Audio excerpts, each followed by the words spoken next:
Sampai ada momennya saya bersetubuh juga sama mereka. Maksudnya cowok ini? Ya nggak tahu visualisasinya cowok atau enggak, tapi yang saya lihat memang cowok. Wow. Karena kelaminnya jin kan nggak ada yang tahu, iblis kan nggak ada yang tahu. Ih. Aku berendam di satu telaga selama 41 hari. Maksudnya di dalam situ 41 hari? Iya. Nggak boleh keluar dari airnya? Enggak. Wih. Terus gimana itu? Ya nggak makan, nggak minum, ya udah. Kita makan janin. Kakak pernah makan janin? Iya pernah lah. Gimana rasanya kak? Ya nggak ada rasanya udah. Tapi kan darah, amis. Udah nggak ada rasanya deh. Ya namanya kita hidup udah nggak kenal Tuhan. Iya. Apapun itu segala cara saya okein gitu. Iya. Pokoknya matiin oke, ya ini. Tapi kan orang yang melihat itu semua. Orang melihat bahwa Karya tembus dari kereta itu. Nah itu berarti Karya bersekutu dengan apa itu namanya? Iblis lah. Iblis wujudnya Karya pernah lihat? Dia nggak berbulu, tidak berbulu badannya, tapi badannya itu kayak licin. Tahu nggak kayak orang dipakai minyak sebadan-badannya dia. Oke. Cuma semua liurnya dia darah semua. Dan mukanya tuh seperti abstrak. Manusia, abstrak. Jadi kenapa saya bilang abstrak, kayak matanya juga nggak jelas, semua nggak jelas.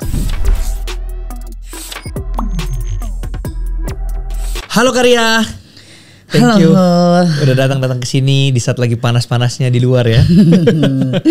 Walaupun musim hujan, tapi jiwanya memanas. Jiwanya memanas. Iya. Kak, hari ini kita belajar aja laku, banyak banget hal yang aku pengen tanyakan juga karena ini murni dari hatiku terdalam, penasaran tentang dunia persantetan. Boleh. Kakak ini beneran dukun santet kan? Mantan. Oh iya, mantan dukun santet. Bener, tapi bener kan? Iya. Dan beneran itu dunia itu ada berarti kan? Ada. Oke, nah sebelum kita masuk lebih dalam, kemarin dengan kasusnya Bang Ferry gimana?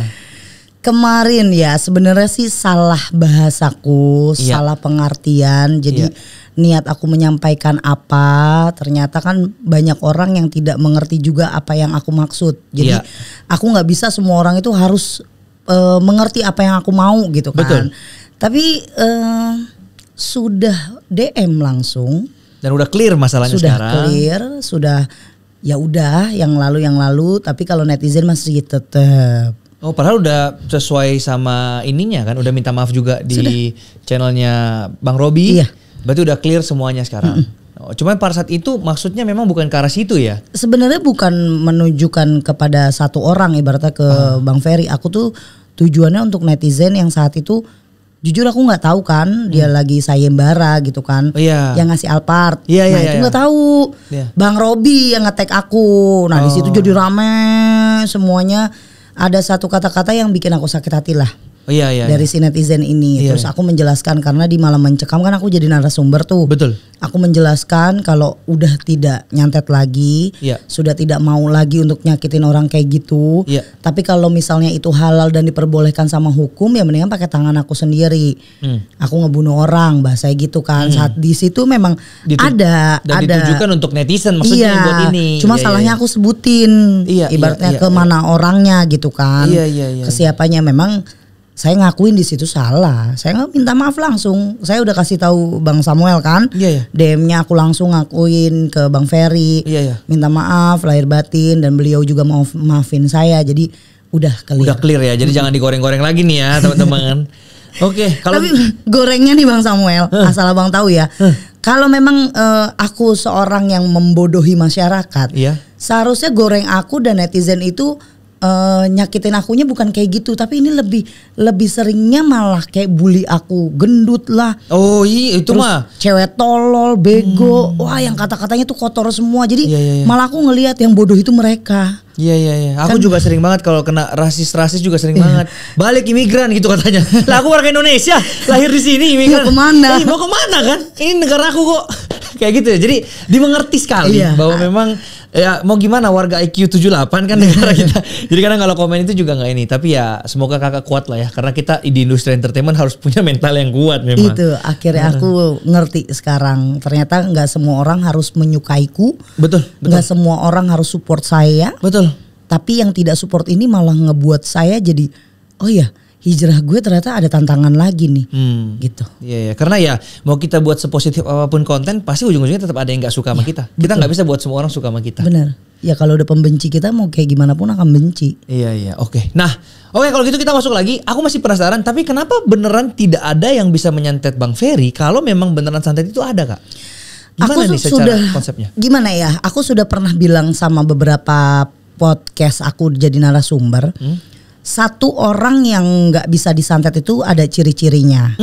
Selain dia ibadah, positive thinking, terus dia memang punya kekuatan iman yang cukup ya, yang logik. Oh, berarti tidak semua orang bisa disantet? Enggak. Aku baru tahu nih. Mau setinggi apapun ilmunya. Iya.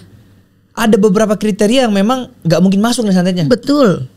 Orang yang rajin sholat aja masih bisa kena. Kenapa? Karena sholatnya itu bukan karena dia niat dalam hati untuk menuju ke Tuhannya atau beribadah atau bertemu sama Tuhannya. Tapi kayak misalnya orang sholat yang Allahu Akbar, dia mikirin sayur asem gue. Terus nanti gue ke mall, pikirannya masih duniawi. Nah itu gampang. Oke. Itu masih bisa. Tapi kalau dia memang didasari semua hatinya dia itu, ya saat gue lagi menuju ke Tuhan gue ya ke Tuhan gue, fokus, dunianya dibuang. Itu nggak bisa tuh kena. Itu susah banget. Paham. Dan tadi ya katanya logika ya. Nah mungkin ini sebenarnya aku ada pertanyaan kayak kalau memang dunia santet itu ada, harusnya Indonesia nggak dijajah nih sama Belanda sama Jepang selama berapa ratus tahun. Tapi kan logika itu yang akhirnya orang walaupun di zaman itu kuat banget kebal atau apa, tetap mental ya. Ya karena gini, banyak orang yang memang mereka sembuh karena ketemu lah dengan psikolog yang baik. Akhirnya logikanya dia sakit ya harus ke psikolog, ke dokter. Baik, positif, sembuh. Dan kalau orang yang pun datang ke saya untuk konsultasi sakit, yang pertama kita perbaiki dulu mentalnya. Ini pada saat dulu pas masih jadi dukun santet? Udah selesai. Kalau dulu mah enggak, memang kita hajar itu mental dulu. Karena tujuan utama orang ngebuat sakit itu bukan langsung sakit, Bang. Ini waktu kapan nih? Pas mati pas ilmu hitam. Saat jadi ilmu hitam, saya menyakiti orang itu nggak langsung kepada kematian. Karena kebanyakan itu orang mintanya cuma 2 pilihan, gila atau mati. Nah, bikin orang jadi gila itu kan harus ada teror-teror. Dimana si jin kita ini, jin bereaksi dalam bentuk energi. Entah dia dibikin kecemasan yang berlebihan, kegelisahan, nggak bisa tidur. Terus kan badan lama-lama sakit karena nggak tidur. Betul. Pikiran yang ngawur lah kemana-mana, badan sakit. Kalau dia mentalnya kuat dia ke dokter. Tapi kalau mental dia nggak kuat dia pasti ke dukun.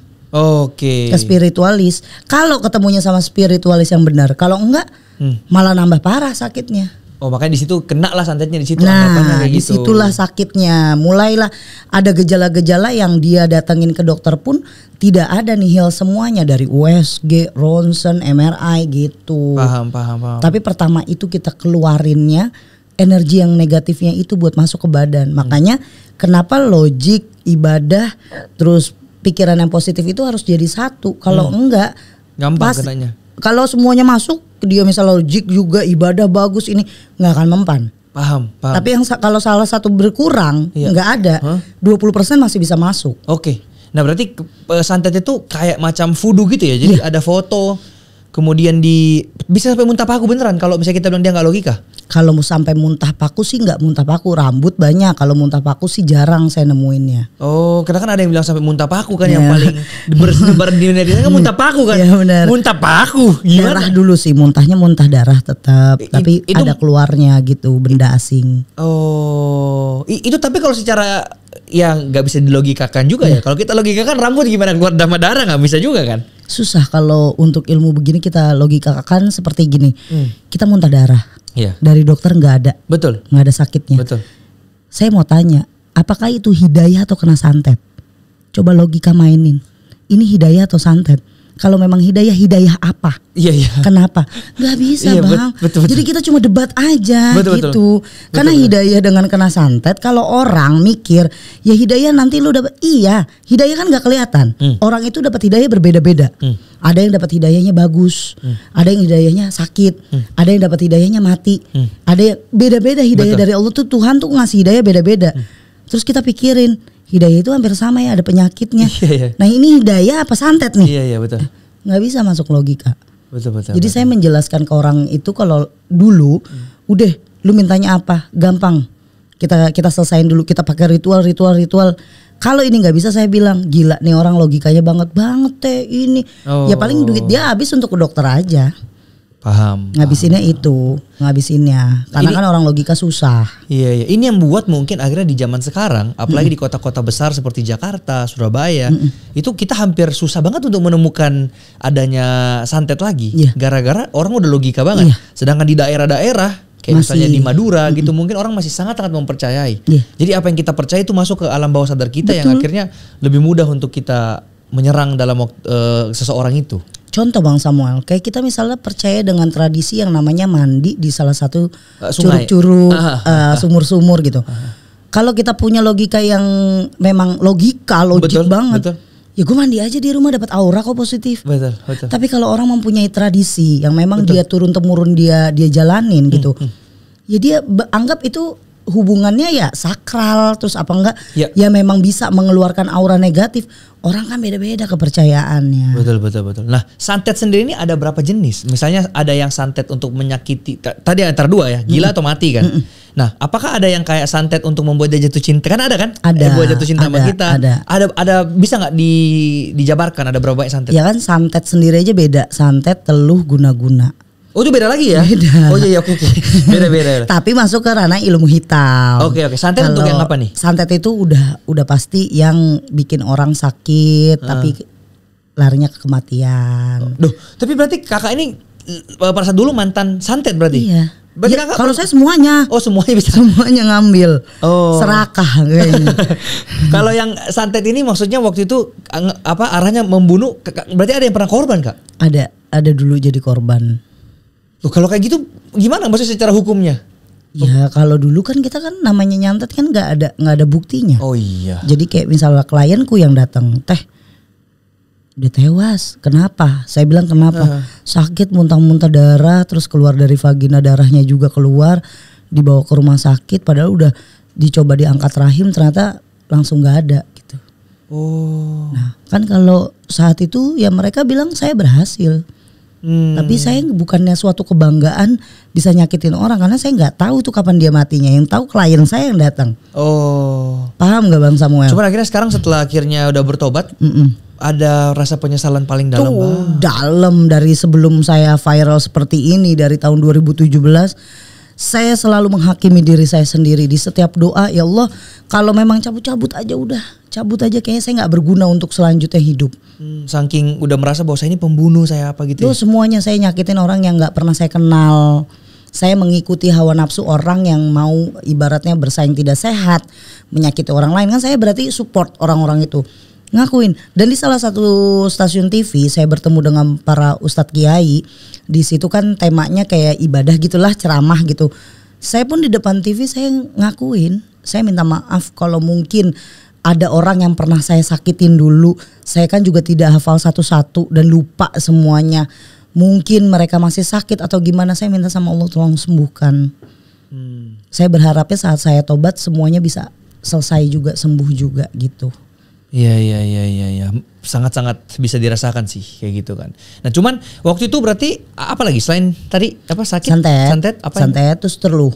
Kalau teluh itu kita ngerasain sakit atau nggak bisa nafas, sesek. Itu dalam sekian detik tuh nyawa kita kayak diambil, jadi kayak sakit banget. Nah itu sakitnya itu terus-terusan on off sampai akhirnya kita benar-benar ngerasain lumpuh di kasur. Ada korban dari karya pernah juga? Dulu. Jadi ya udah kayak dia lumpuh nggak bisa ngapa-ngapain, tapi di dokter nggak ada penyakitnya gitu. Dan ini semua di daerah, di desa-desa atau ada yang di kota besar? Enggak, di kota besar ada kok. Lokasinya waktu itu Karya lagi di mana posisi? Kalau aku ngerjain klinik ini ya, atau aku buka praktek itu di Jakarta, di daerah Jabodetabek lah kita bilang. Oh tapi bukan di perkotaannya, tapi mungkin enggak. Aku nyarinya deket-deket kebon gitu, nyewanya deket kuburan. Pindah-pindah berarti. Pindah-pindah. Okay. Memang nggak bisa menetap karena takut kecium aja gitu. Iya. Terus yang ketiga? Yang ketiga guna-guna. Nah guna-guna ini bisa untuk yang cewek ngejar laki-laki atau laki-laki ngejar ceweknya. Terus dia yang sering banget yang namanya kasusnya kesurupan terus. Jadi kayak dia diterornya lewat kesurupan. Jadi imajinasinya dia itu ada orang yang nyerang dia, ada rasa takut, dan ujung-ujungnya dia gila. Itu guna-guna ya. Oh jadi semua ilmunya yang dipunya sama Karya ini untuk menyakiti dan menyerang. Iya. Kalau untuk buat kaya? Buat kaya kan adanya di penumbalan, pesugihan. Itu bukan ranahnya Kak? Ranahku ada, tapi aku hanya megang beberapa aja, nggak yang semuanya pesugihan aku ambil karena kayak babi ngepet enggak, tuyul enggak, karena itu kayaknya agak sedikit terlalu urban legend, terus nyarinya susah juga buat ngajarin orang. Kayak biasanya kita ngambilnya cuma penyugihan kandang bubra, sugih pengantin sama pengantin iblis. Jadi kita yang nikah dengan iblis buat apa buat gitu, jadi kaya. Oh tapi ada yang perlu ditumbalkan kalau kayak gitu? Iyalah pasti. Apa yang butuh ditumbalkan itu Kak? Orang yang kita sayang lah. Gak bisa kita milih yang mana kita mau tumbalkan? Semilihnya kita, nanti ada waktunya kita juga jadi tumbal. Waduh. Jadi ujung-ujungnya gak ada gratis ya kalau sama iblis ya? Gak ada. Ujung-ujungnya dia pasti minta balik sama kita ya? Iya. Kalau yang tadi yang santet-santet itu apa yang ditumbalkan? Kalau ditumbalkan santet biasanya dia satu mahar, terus kedua binatang. Bisa dua pilihan, mau kerbau bule atau dia kambing cemani, atau yang paling kecil ya, yang paling kecil banget ayam cemani. Itu paling rendah banget kalau ayam cemani. Tapi dia nggak sampai ngeganggu jiwa daripada si yang mau santet itu kan, kalau santet ini ilmunya. Tapi kalau dibalikin ya gila juga kalau yang mau nyantet. Jadi kayak klienku datang, ternyata yang ini udah diobatin, korban kita udah diobatin. Yang kena bukan kita dukunnya, yang kena mah kliennya, kan dia yang minta. Kita pasti ngelindungin diri kita sendiri lah, mending kita lempar sama dia. Itulah kejahatan ilmu hitam. Jadi intinya tidak ada yang gratis pasti di sini. Ada yang harus dikorbankan. Iya. Yang gratis cuma minta sama Tuhan ya. Kalau mau berkat apa semua. Betul. Oke. Makanya aku sekarang mikir kan kayak, wah dukun-dukun ini kalau misalnya dia bisa ngasih orang kaya, ya dia kenapa nggak buat dirinya sendiri gitu loh. Itu selama ini aku mikir. Tapi emang jarang sih yang namanya dukun itu langsung kaya raya, jarang. Karena dia sendiri ada bayaran. Oh, maksudnya dia dibayar sama yang minta kaya? Enggak. Jadi gini loh, kalau dia punya guru pasti kita bayar ke guru kita juga. Bagi hasil maksudnya? Ya saya nggak tahu spiritualis lain ya. Kalau saya mah bagi hasil sama Abah. Terus udah kayak gitu kan hidup saya dulu ya hidupnya hitam juga. Jadi suka minum-minuman, mabuk-mabukan ya. Yang nggak jelas lah hidupnya. Jadi abis ya begitu aja. Make sense sekarang. Makanya gak ada dukun juga yang sukses karena ya ujung-ujungnya ke hitam lagi. Terus udah kayak gitu kan ilmu hitam ibaratnya kita buka praktek pun nggak yang tiap hari ada orang datang. Betul. Nggak selalu. Apa zaman sekarang ya kita ngomongnya? Siapa? Ya kan? Jadi dikit banget kayak misal sebulan cuma ya paling banyaknya 3-5 orang gitu sebulan. Tapi pantangannya apa Kak? Maksudnya jadi dukun sendiri tuh nggak boleh ngapain untuk supaya ilmunya tetap ada di dia? Nggak boleh ibadah. Itu doang satu? Ya. Makanan? Kalau makanan enggak sih. Karena apa yang kita pantang itu, yang kita pantang sebenarnya dari ibadah. Kayak orang bilang jangan makan pisang, itu untuk pelaku. Jadi misalnya si pelakunya mau nyantet ini, dia yang harus melakukan ritual selama berapa hari, 7 hari, gak boleh mandi, gak boleh apa. Kita kasih ke dia balik. Kita kasih ke dia, kita bantu juga gitu. Oke, paham. Nah, terus ritual itu ketika dilakukan, anggaplah mau menyerang, itu bisa diceritain sedikit gak Kak? Kalau untuk ritual mau menyerang gini, kita kan pasti ada beberapa alat, barang atau media yang kita butuhin ya. Kalau semuanya sudah dipenuhi ya udah kita mainin dari fotonya, contohnya namanya, foto. Kita butuh foto. Kris ya? Butuh kris? Enggak juga. Kalau saya enggak. Butuh apa Kak? Kayak saya cuma butuh foto, terus saya butuh tanah kuburan, yang penting nama dia, tanggal lahirnya lengkap. Terus kalau butuh memang misalnya dia mau mematikan nih harus ada baju sama rambutnya. Gimana cara dapat rambutnya ya? Gak tahu cara dia lah ya pokoknya. Itu caranya dia memang. Tapi ada aja yang datang bawa aja, bisa aja gitu. Karena balik lagi kalau orang mau niat itu mau niat baik ataupun buruk, memang ternyata orang kalau punya niat udah pasti akan disampaikan dilakuin. Iya sih. Udah kayak gitu kan kita gampang ya. Ibaratnya saat mau melakukan ilmu hitam tinggal ngomong sama si kliennya. Nih gue butuh darahnya darah ayam cemani. Kita butuh misalnya darah dari kerbau, kita butuh janin. Kita ngomong sama mereka yang nyari. Iya. Tapi kalau kita pun dia nggak bisa, kita bantu. Tapi bukan aku yang nyari, aku lari ke guruku. Nah guruku yang nyariin. Iya. Nah biasanya dibayar gak ke kakaknya itu kalau kayak gitu biasanya? Iya iyalah. Berapa tuh Kak biasanya range-nya? Yang paling murah aja 8 juta. Paling murah? Paling murah itu untuk kayak pelet. Pelet itu untuk buat apa itu Kak pelet? Yang bikin orang jatuh cinta itu. Nah kalau bikin untuk nyakitin itu di atas 30 juta semua sampai ratusan. Oke, tapi tingkat keberhasilannya Kak Ria dulu berapa persen Kak? Kalau untuk persen saya bisa bilang 70-80% lah. Kenapa saya bilang nggak sampai 100? Karena pasti ada yang logika juga, ada yang apa? Karena saya sampai akhirnya gagal dan saya hijrah. Bagi saya dulu 70-80 doang. Paham. Cuma kalau untuk sombong ya dulu pasti sombong lah. Iya. Pasti ngerasanya saya paling sakti, paling keren gitu. Iya. Ya namanya kita hidup udah nggak kenal Tuhan. Iya, apapun itu segala cara saya okein gitu. Iya. Pokoknya matiin oke. Ya ini sakitin oke gitu. Dan apa yang membuat awalnya Karya mau terjun ke dunia situ? Apakah ada keturunan dari nenek atau dari lahir gimana? Lebih ke sakit hati sih. Oh, pernah disakitin sama orang? Sama keluarga sendiri. Oh, terus akhirnya langsung cari gurunya yang si Abah itu tadi ya? Iya, sebenarnya niat aku itu berguru ini untuk nyakitin mamahku dulu. Mungkin cerita ini udah banyak. Kayak aku sama bareng sama Habib Jafar. Iya. Saya ceritain pertama kali itu Habib Jafar yang tahu, yang sampai benar-benar saya sebut. Oh. Kayak biasanya kalau yang lain sama keluarga saya bilang gitu. Sama keluarga sama temen. Kalau ini pure saya sebut, saya sakit hati dengan ibu saya saat itu. Iya. Karena ibaratnya saya dengan papa saya dalam keadaan stroke, kita diusir. Terus kayak melihat broken home seperti ini. Terus udah kayak gitu hidup saya dari SMP itu selalu dibully karena saya orang miskin lah. Segala macam. Jadi kayaknya dendam. Oke, dan akhirnya cari gurunya tuh gimana awalnya sampai ketemu dia? Saya pertama itu belajar silat Bang Samuel. Saya belajar silat saat SMP. Iya. Saya belajar silat SMP sampai SMA. Nah itu orang kenal deh kalau saya itu suka banget sama tawuran. Iya. Iya kan. Udah di situ saya curhat lah sama guru saya, guru silat saya ini. Gue berantem sama mama, bla bla gini. Gimana ya hidup ke depannya ya?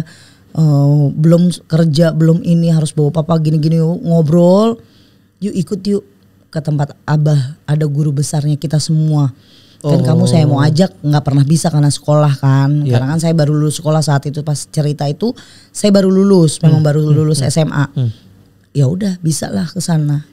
Dan itu awalnya disuruh ritual apa tuh sampai pentransfer ilmu? Butuh waktu gak? Atau tiba-tiba langsung jadi sakti? Enggak, butuh waktu lah. Butuh waktu. Aku berendam di satu telaga selama 41 hari.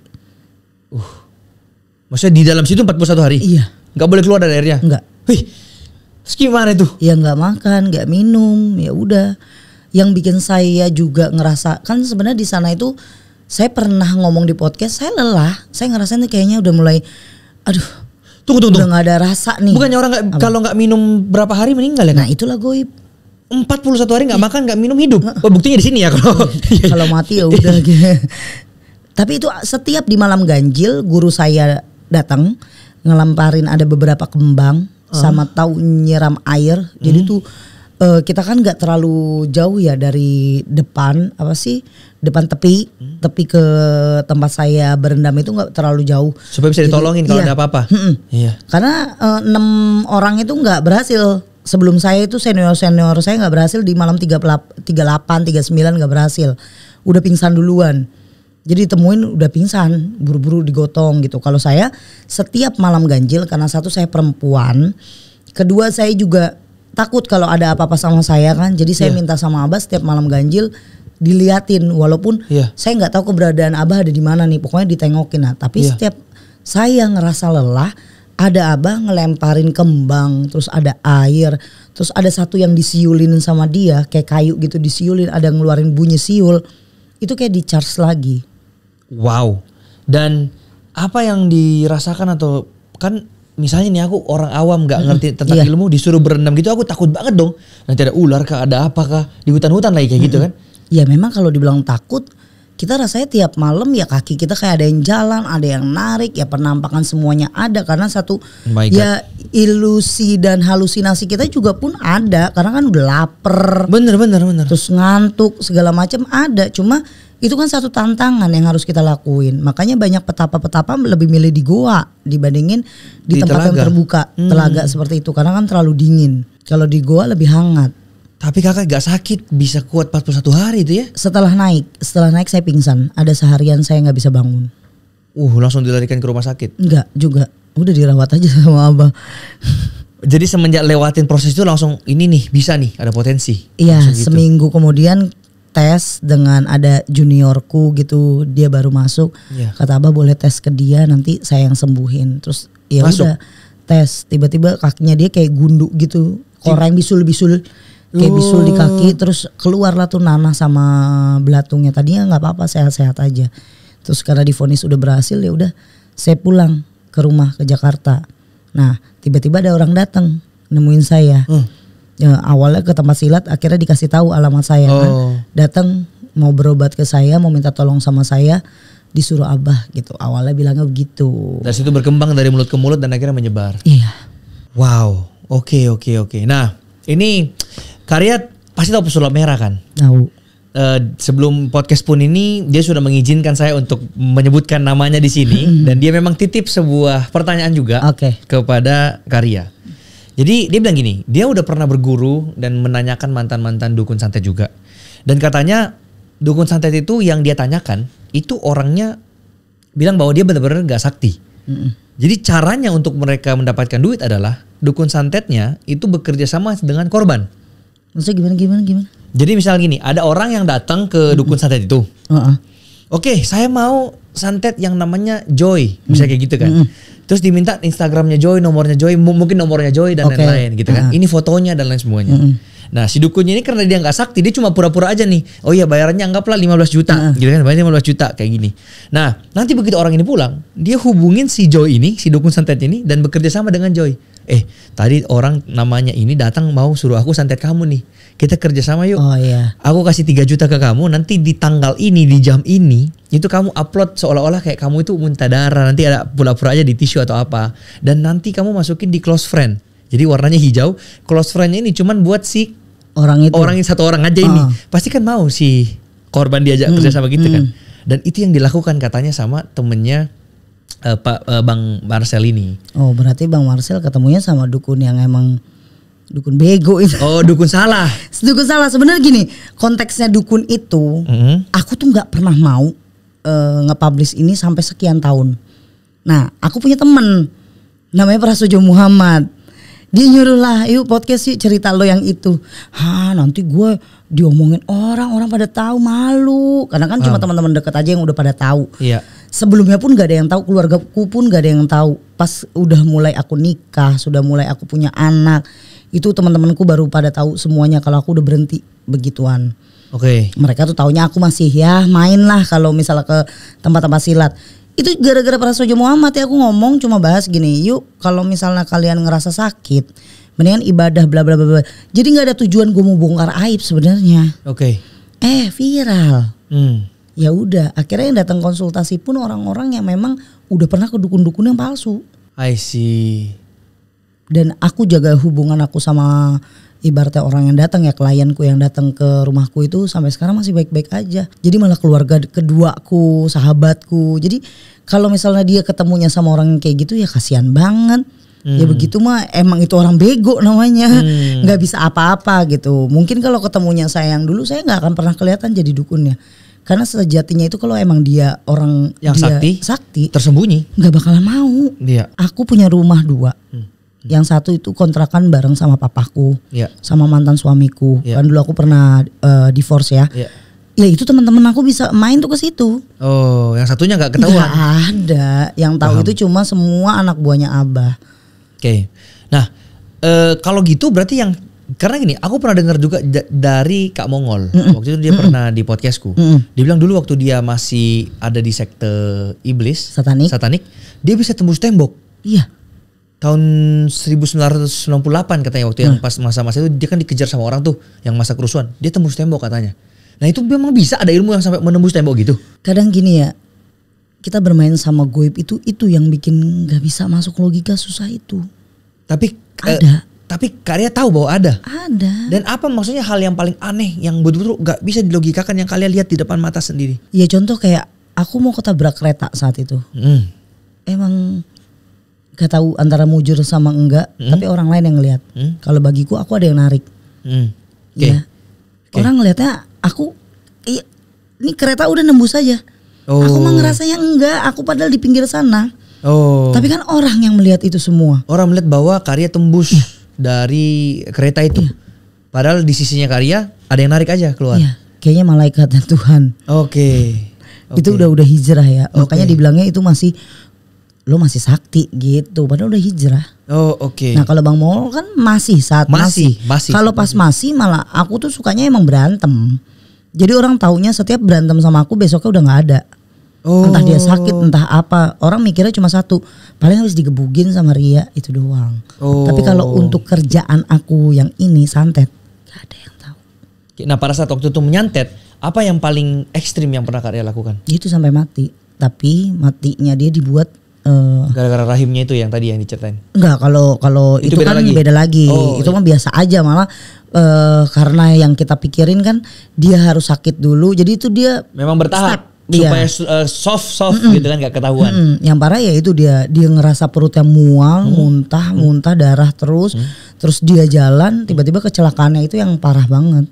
Gimana kecelakaannya Kak? Ya ditabrak tronton tapi udah buyar badannya. Itu yang paling parah bagi saya. Berarti ada yang sengaja menuntun dia sampai ditabrakan seperti itu. Oke, nah itu berarti Kak Ria bersekutu dengan apa itu namanya? Iblis lah. Iblis wujudnya Kak Ria pernah lihat? Kita iblis yang mewujudkannya itu pasti aura pertama kita lihat kayak siluet hitam. Hawanya dingin dulu. Kalau dia mau datang ya. Berarti dingin. Merinding. Iyalah pasti, tapi dingin banget, kayak dingin sejuk, ada AC di sini gitu.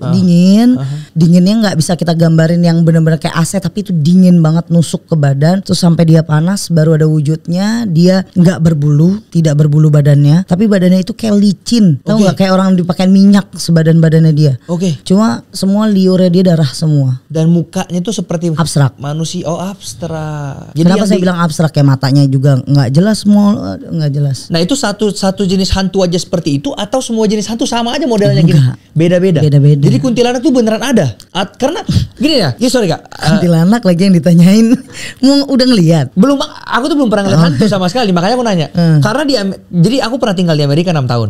Hantunya Amerika tuh beda sama hantunya Indonesia. Iya, Amerika ganteng-ganteng. Di situ Dracula lah, apalah ya kan, yang psycho. Nah Indonesia kan pocong lah, kuntilanak. Nah jadi aku tuh penasaran, di Indonesia sendiri itu beneran wujudnya itu seperti itu kah, atau makanya aku tanya ke yang beneran yang pernah ngeliat gitu? Ya memang wujudnya ya kuntilanak begitu putih, tapi bajunya dia nggak yang putih rapi, ngerti nggak? Tetap ada lemparan tanah kayak kotor. Tapi Kak Ria pernah lihat kuntilanak juga? Ya pastilah. Bersekutu sama dia? Enggak, itu mah setan-setan alay, kuntilanak. Itu setan alay? Iya, setan yang emang cuma Tuhan ciptain yang buat nakutin, udah gitu doang. Yang sebenarnya lahir itu karena halusinasi dan ilusi kita. Sebenarnya bentuk setan itu bisa kita bikin sendiri dengan rasa ketakutan. Balik harus punya rasa takut. Terus harus emang energi yang kita keluarin jadinya negatif. Karena takut kan, takut. Terus kita ngeliat satu bayangan misalnya di pojok atau di ujung. Tapi itu kita kuatin dari alam bawah sadar kita, itu akan kelihatan wujudnya. Kalau emang kita maksain diri. Tapi kalau dia yang emang mau hadir, memang sudah diciptakan untuk dia jahil, emang dia emang begitu bentuknya, jahil, iseng, bisa nampakin ya pasti bisa. Tapi secara tidak sengaja. Karena hantu itu kalau semakin kita pemberani ya nggak berani juga, karena energi kita lebih positif. Betul. Aku belum pernah benar-benar ngelihat di depan mata sih gitu loh. Jadi penasaran juga kan. Yang aku malah belum pernah ngelihat itu secara live begini itu wujud pocong, karena aku paling takut. Jadi justru paling takut malah nggak muncul. Karena pocong itu kan gambaran, kalau orang muslim gambaran kita mati. Betul. Jadi aku kalau udah nyium baunya terus aku udah rasa takut nih. Bau apa? Bau anyir. Enggak. Setan itu enggak ada yang bau menyan, Bang.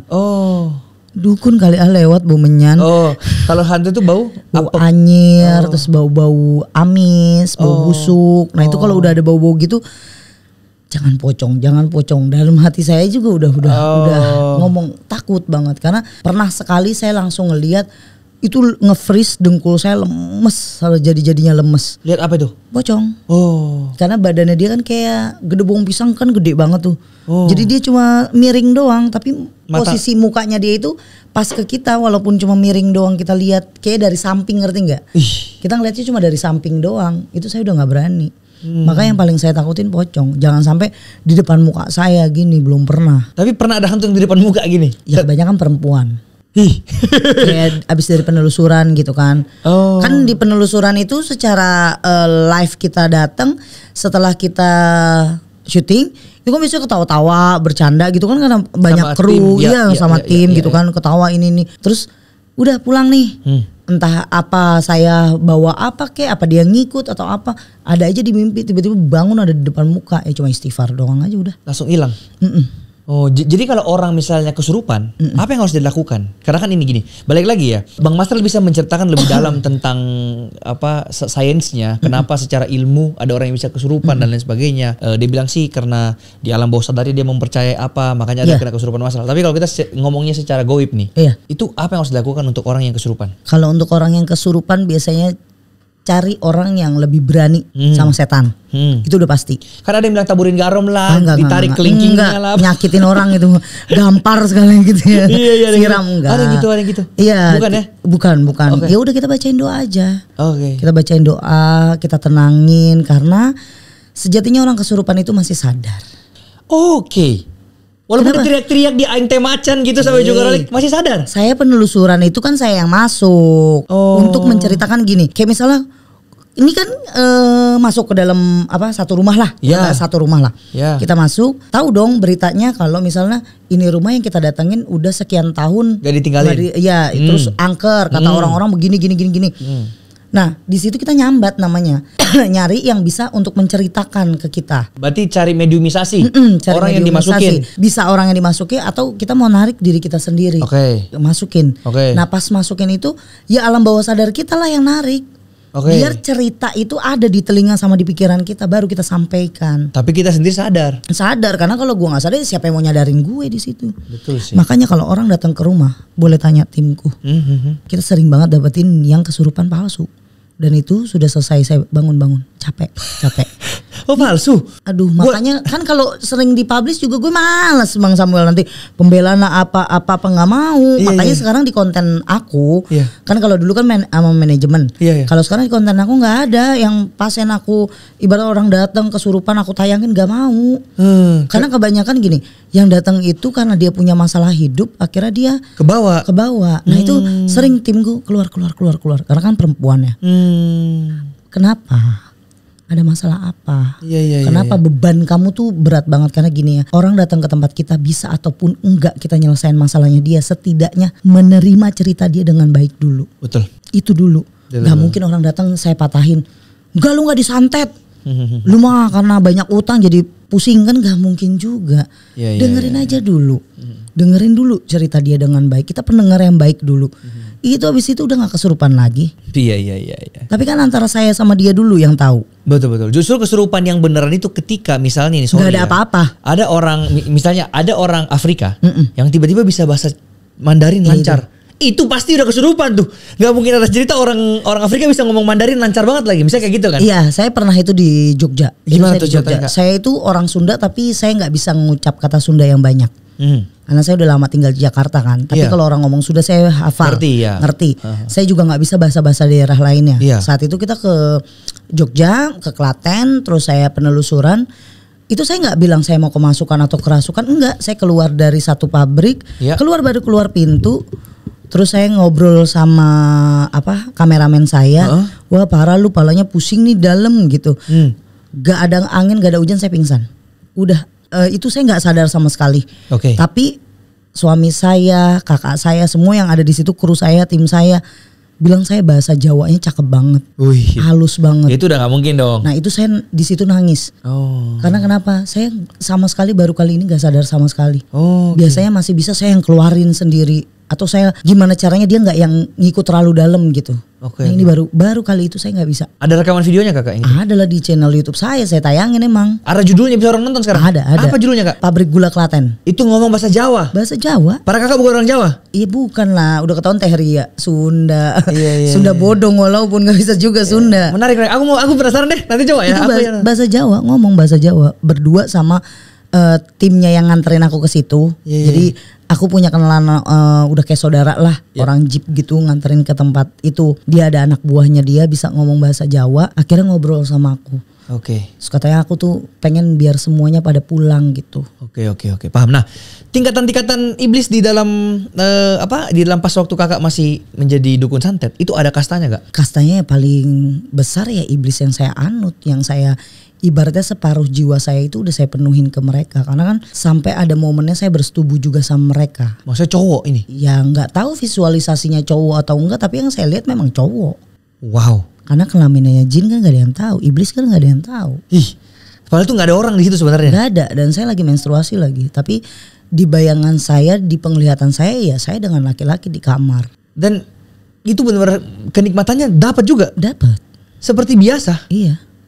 Makanya itu jadi bulian saya sama suami saya. Ini ayang ya, bukan jin ya gitu. Dia takut kalau saya nanti ngeliat dia itu kayak iblis kata dia. Ya emang tapi ya sama kayak kita berhubungan suami istri. Kenapa gitu. tiba-tiba bisa ada jin yang waktu itu bisa sampai bersetubuh sama kakak? Perjanjian. Oh. Karena memang ada perjanjiannya saat saya sama guru saya begitu. Ya mau tidak mau. Dealnya seperti itu? Iya. Setiap minggu? Enggak, setiap ada bulan-bulan tertentu. Wow. Oke, tapi kalau kasta-kastanya kan kalau contoh ya, ini kalau di agama saya Kristen ada yang namanya Lucifer. Lucifer ini katanya yang paling tinggi malaikat yang dilempar dan ada wujudnya kan, dan yang kayak Kak Bongol tuh bisa mendeskripsikan, dia pernah ketemu katanya gede apa. Nah kalau di Islam kan kayak Dajjal ya namanya. Iya, kan kalau Dajjal kan memang nanti yang kita nanti perang nih sama Dajjal. Dajjal. Iya, Dajjal. Nah, kalau misalnya iblis itu ada Ajajil, ada Jin-Prit, itu kan juga tinggi-tinggi juga. Ada kalau saya bilang kalau nama kerennya dia disebut ada iblisnya namanya Arwarot. Nah, itu sama kayak Ajajil dan lain-lain. Itu kakak ketemu mereka juga pada saat dulu? Enggak lah. Lebih bawahnya? Bawah. Kita cuma gini loh. Itu kan perumpamaan kata-kata nama mereka. Tapi setiap guru-guru itu punya pengabdinya, punya ibaratnya punya yang dipuja gitu. Oke. Jadi setiap dukun itu ada sosok yang menjaga dia. Ada sosok yang kita kasihlah jamuannya biar apa yang kita mau itu dikasih. Dan itu tahu dari mana maksudnya yang dia lebih kuat daripada kita? Oh, pada saat adu duel kali ya. Dan siapa yang kalah? Oh, berarti ini lebih kuat daripada yang punya aku. Dan wujudnya beda-beda. Ini yang kita bilang dengan kodam. Enggak, kodam itu yang ada di badan kita, lain lagi. Kalau kodam beneran ada juga. Kodam itu gini loh. Karena sampai di live TikTok ini cek kodam ini ya. Kita sekarang bahas sini cek kodam. Minta gift lagi. Bunga 10 dapat cek kodam. Gimana tuh Kak? Jangankan kamu, aku aja kadang sebel kalau ada yang nanya cek kodam gitu. Kodam itu kan memang itu turunan dari leluhur. Biasanya leluhur kita itu kan pasti nganut satu keyakinan ya, yang namanya ilmu kebatinan. Nah, itu biasanya bahasanya leluhur itu akan menjagai anak cucunya mereka. Nah, itulah yang diturunin. Apa ajiannya, apa ajarannya mereka zaman dulu. Tapi kalau untuk zaman sekarang, ngapain mikirin cek kodam? Cek kodam itu anggapannya pelajaran kuliah lah. Tapi yang nanya anak-anak SD, yang sholat aja kagak bener, yang puasa aja nggak bener. Jadi kodam itu ada, anggapnya itu kembaran kita. Gimana biar dia aktif? Gimana dia bisa ngelindungin kita? Ya kasih dia makan pakai zikir. Kalau enggak ya nggak akan bisa. Iya. Jadi nggak usah dicek kodamnya ya? Nggak usah ngapain. Kecuali lagu baru deh tuh cek kodam ada. Tapi kalau misalnya kita pikirin kodam, ya itulah yang buruknya. Maksudnya semua yang jadi lelucon itu semuanya jadi dilemparin ke saya, ngerti nggak? Saya harus cek kodam dong. Padahal saya nggak pernah mau jawab, juga nggak akan mau. Iya. Tapi dampaknya setelah bertobat, apa yang masih terbawa? Kan nggak mudah untuk pasti memutuskan rantai, apalagi udah perjanjian kan. Itu di masa-masa transisi sampai lepas total itu gimana tuh Teh? Ya ampun, Allah tuh baik banget. Pokoknya Tuhanku baik banget. Tuhan tuh baik banget sama saya. Walaupun saya difitnah habis-habisan, saya dienolkan. Jadi hidup saya tuh susah banget Bang. Saat itu tuh kayak kita mau beli Aqua, mau beli rokok, mau beli Indomie deh, satu Indomie nggak mampu. Tiba-tiba ada aja musibahnya, uangnya diambil aja gitu terus ya, serasanya gitu ya. Terus saya pindah kemana-mana, kenapa? Nggak bisa bayar kontrakan, pindah lagi. Jadi kayak ya udah kayak gembel saat itu, karena gembel aja masih punya harga diri. Kayaknya saya udah nggak punya harga diri saat itu. Karena untuk saya ngucap ya Allah minta lagi dong rezekinya. tapi nggak dikasih, ngerti nggak? Tapi saya ketemu sama satu sahabat saya, dibawalah saya ke majelisnya, saya ditenangin. Ya kalau mau ibaratnya coba baik, yuk baik pelan-pelan gitu. Sampai akhirnya saya belajar lagi dalemin pakai hijab, terus saya dalemin ngaji, diajak keliling deh. Saya belajar buat jaroh kayak gimana, terus ke pondok pesantren, ngabdi di pondok pesantren. Sampai akhirnya saya tahu ternyata Tuhan itu minta saya bersih lahir batin, bukan bersih dari mulut sama pikiran doang. Karena kan saya cuma minta, ya Allah minta. Padahal gak diinin juga. Nah, oh ya ternyata dari sini dulu nih. Saya yakinin kalau Allah itu baik gitu. Kalau Tuhan ini baik banget gitu. Mau memaafkan saya untuk tidak mematikan saya di saat saya lagi kafir. Udah saya jalanin sekarang. Nah sekarang ini saya duduk bareng Bang Samuel. Ini mungkin ujiannya. Karena ternyata saya itu masih punya emosional yang jelek. I see. Emosional saya, walaupun saya bilang ya kan umur gue masih muda, tapi tetap gue kan seorang perempuan dan seorang ibu, seorang istri gitu kan. Harusnya saya bisa kontrol emosi. Nah emosi itu yang lagi pelan-pelan saya kontrol. Supaya benar-benar bisa diubah lah ya. Karena gini loh, saya setiap ada orang yang menyudutkan saya itu saya langsung ke flashback yang masa lalu.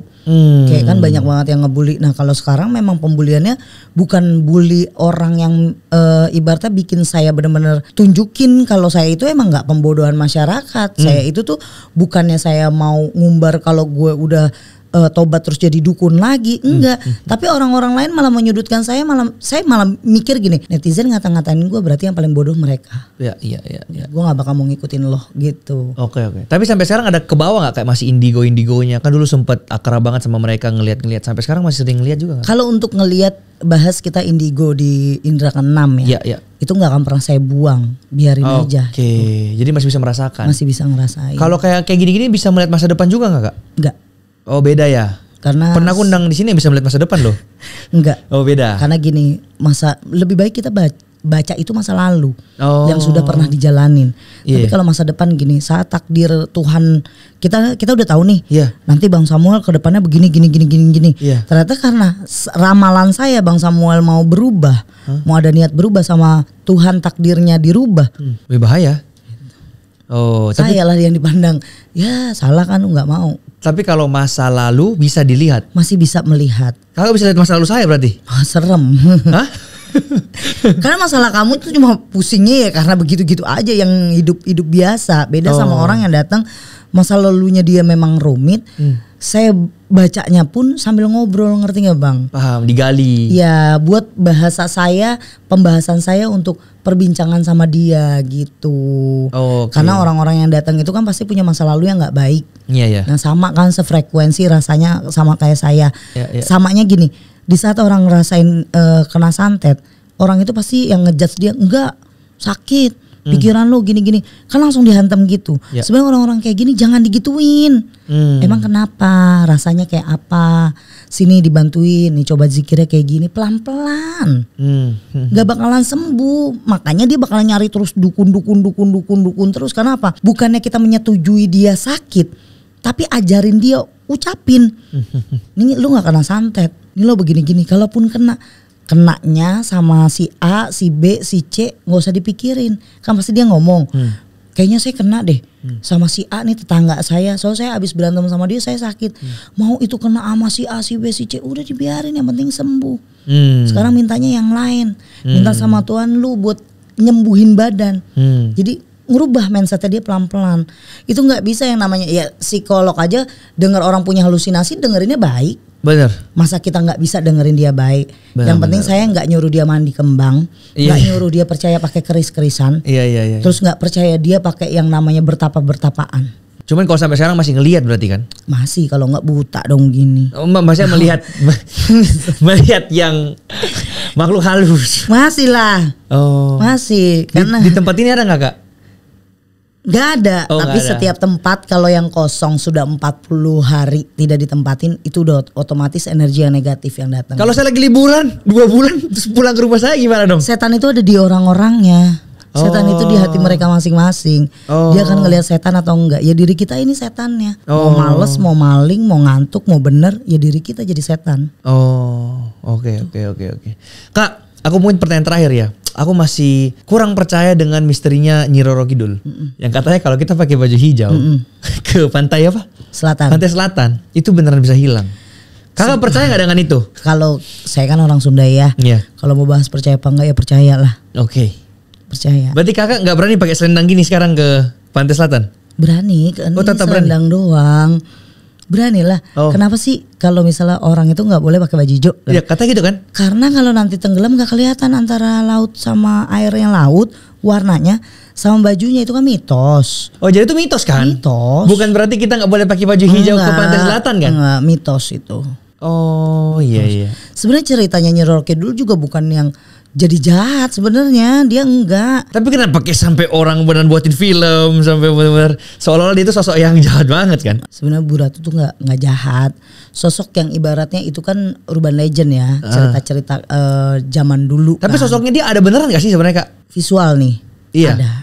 Benar-benar ada berarti. Ada. Berarti bukan ini dong, bukan mitos dong kalau beneran ada. Ya untuk orang-orang yang percaya spirit. Balik lagi. Iya. Jadi orang yang percaya ya memang ada dia di situ. Kita balik Bang Samuel, kepercayaan. Karena kepercayaan itu yang susah kita bulak-balikin ulang-aliin, nggak bisa. Kayak contoh kita pergi ke Bali gitu. Kenapa sih orang banyak banget yang ngasih ibaratnya sesajen terus gitu kan? Iya, betul tengah jalan. Ya kan? Ya. Terus kalau kita mau marahin, ini musyrik, kayak abis lah kita di Bali. Betul. Ya itu kan kepercayaan mereka. Di Jogja begitu juga. Untuk apa? Tradisi mereka ngucapin rasa syukur aja sama alam. Nah, kayak saya orang Sunda, saya percaya dengan adanya cerita dari Nyi Roro Kidul. Ya, karena saya percaya ya saya harus menghargai aja untuk alam. Berarti kakak pun nggak mau pakai baju hijau ke Pantai Selatan? Ya nggak pernah juga sih, karena saya ya nggak berani juga. Karena mempercayai. Iya, takutnya gue kenapa-napa ya kan. Nggak mau, karena saya percayain. Tapi kalau buat orang yang logika pakai baju hijau ke sana dan dia nggak tahu juga, bisa bule kan? Nggak masalah. Kan banyak loh di Pantai Bali aku ketemu anak-anak kecil bule gitu pakai baju hijau, ya biasa. Iya. Yang lebih ribet itu emak-emak. Kenapa tuh? Ya kalau anaknya nggak boleh banget pakai baju hijau, udah pasti. Ya kalau saya sekarang ngikutin tren aja, paling anak saya pakaiin baju renang. Nggak yang ngasih pikiran dia, ya harus percaya sama ibu begini-gini, enggak. Saya nggak mau mendidik anak saya yang terlalu gimana banget. Udah biarin aja dia nggak mau nerima ibunya seperti ini atau menerima, tapi anak saya ya jalan dengan sendirinya. Tapi anaknya tahu kalau Karya mantan? Tahu. Kalau anak saya kan anak kandung saya masih 3 tahun setengah. Iya, itu tahu. Saya kan tahu lah, ibu suka main sama hantu, dia tahu. Tapi kalau anak bawaan suamiku lebih tahu lagi karena sering ikut yang besar. Tapi dia percaya sama hantu juga? Atau ya cuek sih, lebih cuek. Ya suami saya aja cuek banget. Oh. Cuek aja gitu, karena mereka yakin kalau misalnya mereka terlalu dalemin, takutin atau gimana, ya kalah lah mereka sama setan. Masa sama rumah kosong begitu takut gitu. Karena saya ngajarin gini, setan itu ada di sini. Jadi kalau kamunya takut, udah otomatis tuh kamu ngeliat setan. Jadi kamu percayain di sini dulu, biar dianya nggak ada. Jadi kepercayaan kamu pindahin di sini. Jadi aman deh semuanya. I see. Jadi kalau misalnya ada rumah kosong yang maksudnya murah harganya gara-gara dibilang ini bekas bunuh diri atau apa gitu, ambil aja. Ambil. Gak usah undang-undang dukun untuk pembersihan. Gak usah, udah ambil aja. Karena apa? Studioku, aku juga punya studio. Ngontrak ya, aku ngontrak di studio. Itu udah lama banget dan orang komplek di situ bilang, serem di situ, serem. Enggak, ya udah. Tempatin aja, yang penting kita rapi, nyalain lampu, ada orang suka bersih-bersih. Karena sejatinya kenapa banyak orang bilang setan itu suka kotor, ya anggap aja kalau kita kotor ya kita jadi setan. Iya, karena kotor kan. Jadi memang oke. Nah terus kalau ini jadinya kan nambah satu lagi Kak, gara-gara tiba-tiba kepikiran. Benar gak sih maksudnya kayak kita bisa berkomunikasi dengan orang yang udah mati, dalam artian dia datang ke mimpi kita atau apa. Itu memang bisa terjadi Kak, atau itu hanya karena dia mimpi doang jadi dia mengikuti alam bawah sadar dia gitu loh. Kalau untuk mimpi sama orang mati, misal keluarga kita yang udah meninggal terus datang, kita mimpi ya paling kita kangen. Dan dia kasih pesan tapi nanti bilang sama si ini ya gitu ya. Itu bener gak sih Kak? Kalau aku bilang sih gak usah dipercaya ya. Karena bikin pikiran juga pusing kan. Karena sampai sekarang aja saya minta sama Allah buat temuin saya di mimpi ya. Temuin saya aja sama papa saya di mimpi, saya belum. Cuma itu sekali-kalinya, ibaratnya setiap ketemu itu cuma sekali. Setiap papaku mau haul itu mau setahun meninggal, kita bikin pengajian gitu. Itu mimpi tapi cuma senyum doang.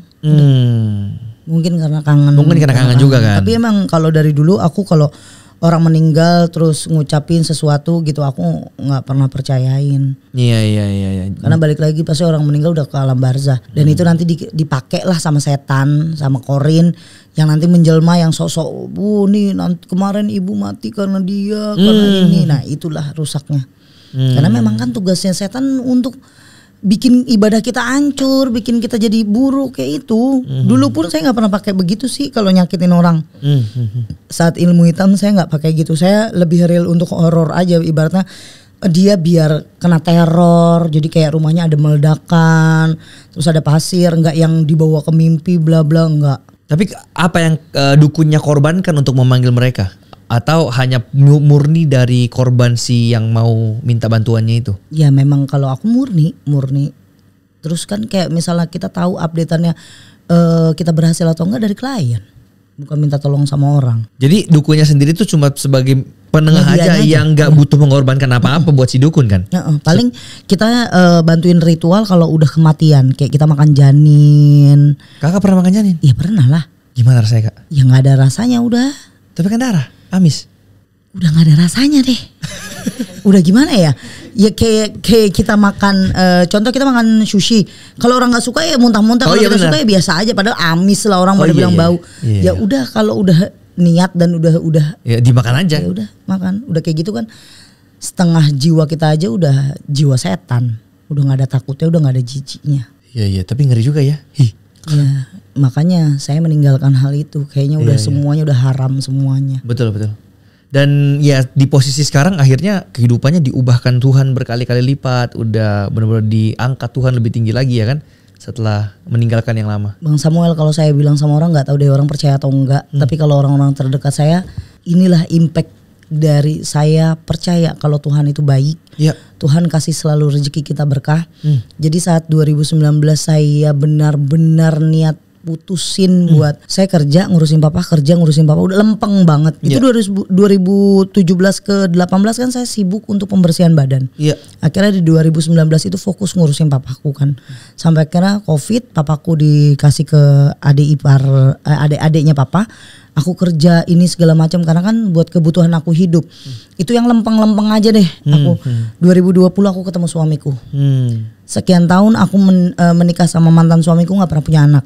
Ya, aku ketemu sama suamiku, aku punya anak. Itu penantian dalam kan. Aku yang pernah kata dokter aku jelek lah rahimnya lah, karena ada kistanya lah, segala macam. Pas punya anak, oke, semuanya membaik.